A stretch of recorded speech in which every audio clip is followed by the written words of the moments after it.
This is part 2. In this video, we'll be going over how to properly input practice exam data into your tracker. This will be building off of setup, as seen in part 1, so if you haven't done that yet, you need to complete that first. The first thing that we're going to go over is what the different columns of entry mean.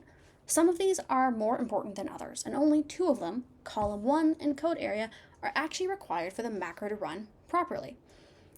For the date tab, starting off strong, this should be standardized. This is especially useful for students who take maybe 1 or 2 days to finish a practice exam. Standardize it to either the date you started or the date you ended. Don't flip-flop between them. Next up, serial, once again, is optional, but this is for students who would like to filter by individual exams to see how they improve across retakes. Generally, I recommend just numbering them off as 1, 2, 3, etc., or use the official exam serial that's included on every released exam.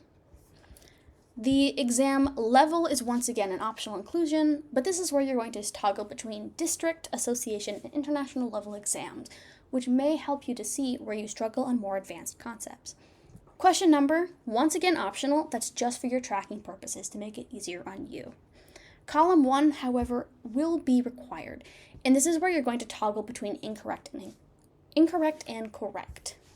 Even if you feel like it would be useless to put in correct information, you do want to enter these because otherwise you cannot get an accuracy rating, which is what this exam tracker is entirely built upon. The code area is the only other required column, and this is where you're going to delineate.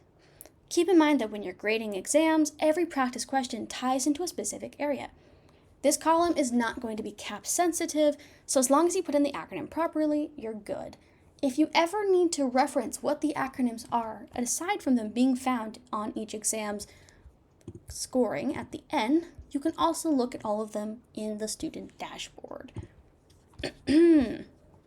So I went ahead and generated some mock exam data, as you can see here on the left.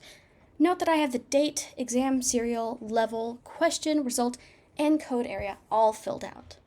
I'm going to go to my data tab after I copy it. Click Control-C. I'm going to select the first available empty A cell and paste it in. At this point, I have all of this great stuff. I'm going to go to my student dashboard, and I am going to hit the Refresh Exams Click Me button. This is going to run our testing analytics macro. Depending on how much data you have, this may be faster or slower. We'll go over how to actually read these and turn this data into actionable insights in part 3, but that's it. That's how you enter data into the exam tracker. Good job. See you in part 3.